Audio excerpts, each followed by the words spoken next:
Halo teman-teman, pada kesempatan kita kali ini, kami akan membahas tentang pemanfaatan teknologi keuangan dalam bisnis.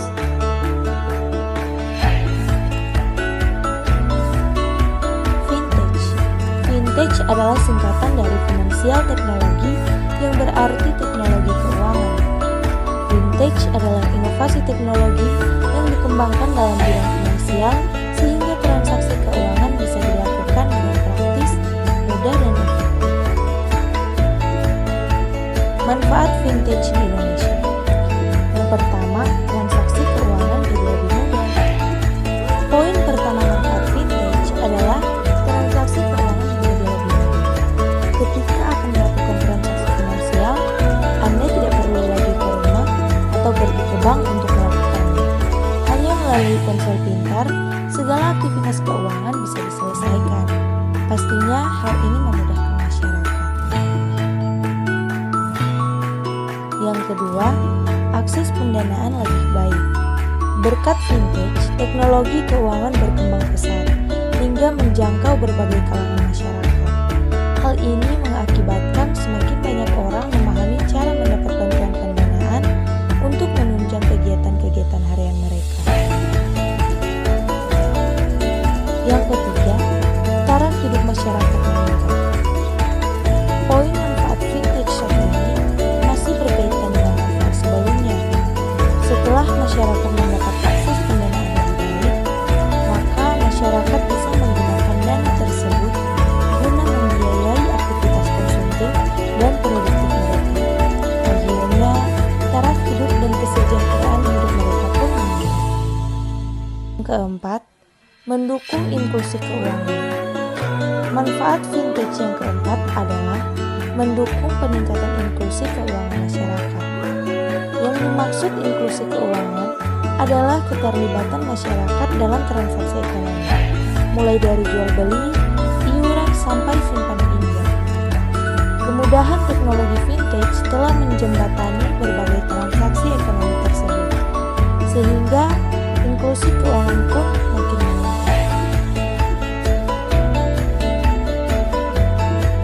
Dan yang terakhir, mempercepat perputaran ekonomi.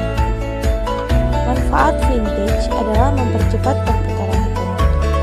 Akses keuangan dan kemudahan bertransaksi mendorong arus perputaran ekonomi semakin cepat dan praktis. Selain itu, vintage membantu pelaku usaha untuk mendapatkan modal dengan bunga rendah melalui pinjaman online sebagai produk vintage. Selanjutnya, cara kerja vintage. Vintage adalah salah satu bidang usaha sophisticated yang mengintegrasikan pengelolaan keuangan, penyimpanan, distribusi uang, dan teknologi. Oleh karena itu, cara kerja vintage kompleks dan bercabang-cabang sesuai layanannya kepada masyarakat. Jenis-jenis vintage di Indonesia.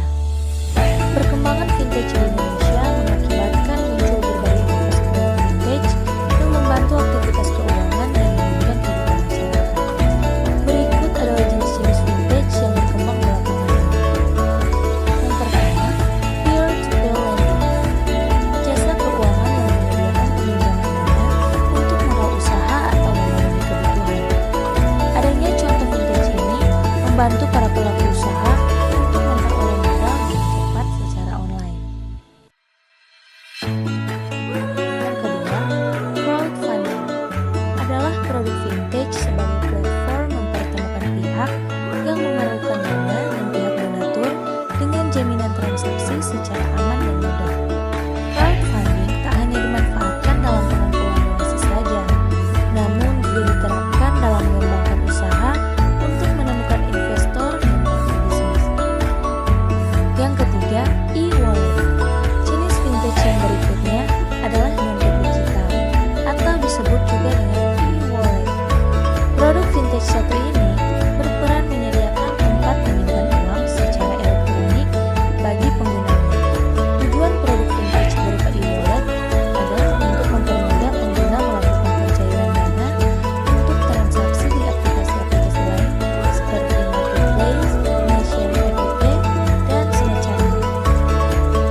Yang keempat, microfinance.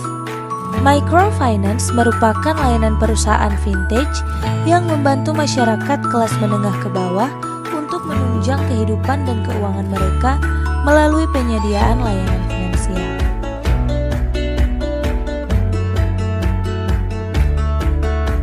Yang kelima, payment gateway.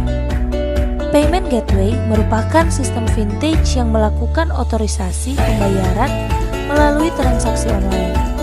Contoh vintage dalam payment gateway ini yakni PayPal. Yang keenam, investasi. Seiring berkembangnya vintage, proses investasi dapat dilakukan secara mudah. Banyak instrumen investasi bermigrasi melalui aplikasi online sehingga investor dengan mudah mendapatkan. Dan yang terakhir, bank digital, yaitu bank yang 100% transaksinya dilakukan secara digital, mulai dari pendaftaran rekening sampai manajemen asetnya. Bank digital berbeda dengan mobile banking, karena dalam transaksi m-banking masih berkaitan dengan bank offline, sedangkan bank digital 100% transaksinya elektronik. Selanjutnya yaitu pengertian bank umum. Pada Undang-Undang Nomor 10 Tahun 1998 tentang Perbankan, bank disebutkan sebagai badan usaha yang menghimpun dana dari masyarakat dalam bentuk simpanan dan menyalurkannya kepada masyarakat dalam bentuk kredit dan atau bentuk-bentuk lainnya dalam rangka meningkatkan taraf hidup masyarakat. Bank umum adalah bank yang melaksanakan kegiatan usaha secara konvensional dan atau berdasarkan prinsip syariah yang dalam kegiatannya memberikan jasa dalam lalu lintas pembayaran. Selanjutnya yaitu kegiatan usaha bank umum. Yang pertama, menghimpun dana dari masyarakat dalam bentuk simpanan berupa giro, deposito berjangka, sertifikat deposito, tabungan, dan atau bentuk lainnya yang dipersamakan dengan itu. Yang kedua, memberikan kredit, dan yang ketiga, menerbitkan surat pengakuan utang. Berikutnya, membeli, menjual, atau menjamin atas risiko sendiri maupun untuk kepentingan dan atas perintah nasabahnya. Surat-surat wesel termasuk wesel yang diakseptasi oleh bank yang masa berlakunya tidak lebih lama daripada kebiasaan dalam perdagangan surat-surat dimaksud surat pengakuan utang dan kertas dagang lainnya yang masa berlakunya tidak lebih lama dari kebiasaan dalam perdagangan surat-surat dimaksud. Kertas perbendaharaan negara dan surat jaminan pemerintah, sertifikat Bank Indonesia atau SBI, obligasi, surat dagang berjangka waktu sampai dengan 1 tahun, instrumen surat berharga lain yang berjangka waktu sampai dengan 1 tahun, memindahkan uang baik untuk kepentingan sendiri maupun untuk kepentingan nasabah, menempatkan dana pada, meminjam dana dari, atau meminjamkan dana kepada bank lain, baik dengan menggunakan surat, sarana telekomunikasi, maupun dengan wesel untuk cek atau sarana lainnya. Berikutnya, menerima pembayaran dari tagihan atas surat berharga dan melakukan perhitungan dengan antar pihak ketiga, menyediakan tempat untuk menyimpan barang dan surat berharga, melakukan kegiatan penitipan untuk kepentingan pihak lain berdasarkan suatu kontrak, melakukan penempatan dana dari nasabah kepada nasabah lainnya dalam bentuk surat berharga yang tidak tercatat di bursa efek, melakukan kegiatan anjak piutang, usaha kartu kredit, dan kegiatan wali amanat, menyediakan pembiayaan dan atau melakukan kegiatan lain berdasarkan prinsip syariah sesuai dengan ketentuan yang ditetapkan oleh Bank Indonesia, melakukan kegiatan lain yang lazim dilakukan oleh bank sepanjang tidak bertentangan dengan undang-undang ini dan peraturan perundang-undangan yang berlaku. Selain itu, bank umum dapat pula melakukan kegiatan dalam valuta asing dengan memenuhi ketentuan yang ditetapkan oleh Bank Indonesia, melakukan kegiatan penyertaan modal pada bank atau perusahaan di bidang keuangan seperti sewa guna usaha, modal ventura, perusahaan efek, asuransi serta lembaga keliling penyelesaian dan penyimpanan dengan memenuhi ketentuan yang ditetapkan oleh Bank Indonesia, melakukan kegiatan penyertaan modal sementara untuk kredit atau kegagalan pembiayaan berdasarkan prinsip syariah dengan syarat harus menarik kembali penyertaannya dengan memenuhi ketentuan yang ditetapkan oleh Bank Indonesia dan bertindak sebagai pendiri dana pensiun dan pengurus pensiun sesuai dengan ketentuan dalam perundang-undangan dana pensiun yang berlaku. Selanjutnya kita masuk pada manajemen bank umum. Penjelasan bank umum dan manajemen bank. Bank umum adalah bank yang dapat memberikan jasa dalam lalu lintas pembayaran. Bank umum sebagai lembaga perantara keuangan memberikan jasa-jasa keuangan baik kepada unit surplus maupun kepada unit defisit. Manajemen bank umum merupakan proses pengambilan keputusan keuangan pada bank untuk mencapai tujuan yang telah ditetapkan. Selanjutnya, manajemen kredit bank. Bagaimana mengelola pemberian kredit, mulai dari kredit tersebut diberikan sampai dengan kredit tersebut lunas. Agar pengelolaan kredit tersebut dapat dilakukan dengan sebaik-baiknya, maka kita terlebih dahulu harus mengenal segala sesuatu yang berhubungan kredit. Unsur-unsur kredit bank. Yang pertama, kepercayaan. Yang kedua, kesepakatan. Yang ketiga, jangka waktu. Yang keempat, resiko. Dan kelima, balas dan jasa. Prinsip-prinsip pemberian kredit. Kredit dengan melakukan analisis 5C yaitu karakter, capacity, capital, collateral, condition. Selanjutnya analisis 7P yaitu personality, party, purpose, prospect, payment, profitability, perception, serta studi kelayakan terutama untuk kredit dalam jumlah yang relatif besar. Selanjutnya kita masuk pada manajemen ALMA. Aset dan liability manajemen ALMA adalah suatu proses perencanaan, pengorganisasian, dan pengawasan melalui pengumpulan proses, analisa, laporan, dan menetapkan strategi terhadap aset dan liability guna mengeliminasi resiko antara lain risiko likuiditas, risiko bunga bank, risiko nilai tukar, risiko portable, atau risiko operasional dalam menunjang pencapaian keuntungan bank. Tujuan aset dan liability manajemen ALMA untuk pertumbuhan yang wajar, pendapatan yang maksimal, menjaga likuiditas yang memadai, membentuk cadangan-cadangan untuk risiko yang mungkin timbul, memelihara sumber pendanaan, dan memenuhi penggunaan dana. Fungsi aset dan liability manajemen ALMA. ALMA berfungsi untuk meminimalisir berbagai risiko menyangkut aset dan liability guna memaksimumkan keuntungan dan hasil yang dibagikan kepada para pemegang saham dalam jangka panjang dengan memperhatikan kebutuhan likuiditas. Manajemen modal bank.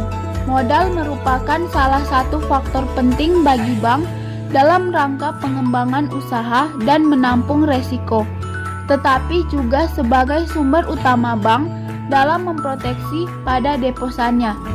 Dalam neraca bank, terlihat bahwa rekening-rekening modal merupakan kewajiban dari pasif yang tergolong non-kuren. Artinya, di luar dari kewajiban segera.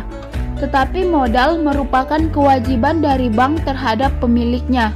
Untuk itu, manajemen bank harus mempertanggungjawabkan pengelolaan modal ini kepada pemegang saham pada waktu yang telah ditentukan, misalnya setahun sekali pada RUPS.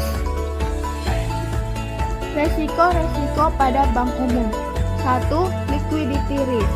Resiko likuiditas dalam lembaga keuangan bank adalah resiko akibat ketidakmampuan bank untuk memenuhi kewajiban yang jatuh tempo dari sumber pendanaan arus kas atau dari aset likuid berkualitas tinggi yang dapat diagungkan tanpa mengganggu aktivitas dan kondisi keuangan bank. 2. Kredit bank. Resiko kredit adalah resiko kerugian yang terjadi sebagai akibat dari tidak dilunasinya kembali kredit yang diberikan bank kepada debitur maupun counterparty lainnya pada saat jatuh tempo. Dengan kata lain, resiko kredit adalah resiko karena peminjam tidak membayar utangnya. Misalnya bank mengalami kerugian akibat terjadinya kredit macet. 3. Interest rate risk. Resiko suku bunga adalah resiko yang timbul karena nilai relatif aktiva berbunga, seperti pinjaman atau obligasi akan memburuk karena peningkatan suku bunga.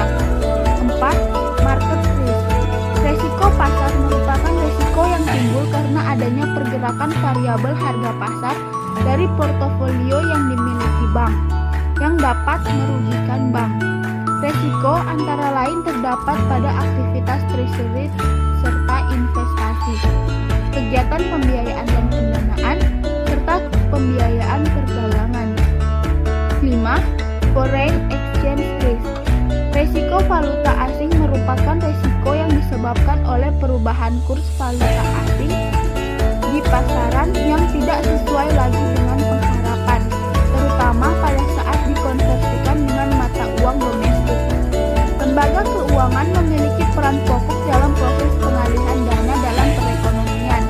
Proses intermediasi dilakukan oleh lembaga keuangan dengan cara membeli sekuritas primer yang diterbitkan oleh unit defisit dan dalam waktu yang sama mengeluarkan sekuritas sekunder kepada penabung atau unit surplus.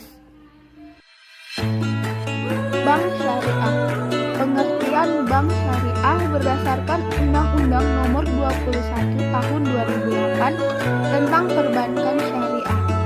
Bank syariah merupakan bank yang menjalankan kegiatan usaha berdasarkan prinsip syariah atau prinsip hukum Islam. Prinsip syariah Islam yang dimaksud mencakup dengan prinsip keadilan dan keseimbangan, kemaslahatan, universalisme, serta tidak mengandung ghahas, maisir, riba, saling, dan objek yang haram, sebagaimana yang diatur dalam Fatwa Majelis Ulama Indonesia. Jenis bank syariah. Perlu diketahui bahwa secara umum terdapat dua bentuk usaha dari bank syariah itu sendiri. Pertama adalah bank umum syariah dan yang kedua adalah bank pembiayaan rakyat syariah atau BPRS. Kedua jenis usaha bank syariah tersebut memiliki fungsi dasar yang sama dalam menghimpun dan menyalurkan dana masyarakat. Namun ada perbedaan dalam sistem operasi yang ditawarkan kepada nasabah. 1. Penyaluran dana. Bank pembiayaan rakyat syariah hanya bisa menyalurkan dana masyarakat dalam bentuk pembiayaan bagi hasil dan pembiayaan penyewaan barang bergerak atau tidak bergerak kepada nasabah yang didasari oleh akad ijarah. Selain itu, pembiayaan yang boleh dilakukan oleh bank pembiayaan rakyat syariah juga bisa dilakukan dengan cara sewa beli serta pengambil alihan utang berdasarkan akad hawalah. Untuk produk perbankan sendiri, banyak pembiayaan rakyat syariah menawarkan simpanan berupa tabungan dan juga investasi dalam bentuk deposito. 2. Penghimpunan dana. Dalam sistem penghimpunan dana, bank umum syariah diperbolehkan untuk menghimpun dana sosial yang berasal dari wakaf berbentuk uang. Wakaf uang yang diterima tersebut akan disalurkan kepada pengelola wakaf atau nazir sesuai dengan kehendak pemberi wakaf atau wakif. Sedangkan untuk bank pembiayaan rakyat syariah, bank hanya bisa melakukan penghimpunan dana nasabah melalui rekening bank pembiayaan rakyat syariah. 3. Fungsi sosial. Fungsi sosial merupakan aspek pertama yang memperlihatkan perbedaan antara bank umum syariah dan bank pembiayaan rakyat syariah secara signifikan. Dalam pelaksanaan aktivitas perbankan syariah, bank umum syariah dapat menjalankan fungsi sosial sebagai lembaga baitul mal. Dalam hal ini adalah penerimaan dana yang bersumber dari zakat, infak, sedekah, hibah, atau dana sosial lainnya. Bank perkreditan rakyat. Bank yang melaksanakan kegiatan usaha secara konvensional atau berdasarkan prinsip syariah yang dalam kegiatannya tidak memberikan jasa dalam lalu lintas pembayaran. Perbedaan BPR dan bank umum. Kegiatan usaha BPR jauh bank umum. Jangkauan usaha BPR tidak sekompleks bank. Bank umum dapat melakukan beberapa aktivitas seperti simpanan giro, valuta asing, dan perasuransian. Berbeda dengan bank umum, BPR tidak memberi jasa dalam lalu lintas pembayaran atau giral seperti cek dan biliet giro. Kegiatan usaha BPR. 1. Menghimpun dana dari masyarakat dalam bentuk simpanan berupa deposito berjangka tabungan, atau bentuk lainnya yang dipersamakan dengan itu. 2. Menyediakan kredit. 3. Menyediakan pembiayaan dan penempatan dana berdasarkan prinsip syariah sesuai dengan ketentuan yang ditetapkan oleh Bank Indonesia. 4. Menempatkan dananya dalam bentuk sertifikat Bank Indonesia atau SBI, deposito berjangka, atau tabungan pada bank lain.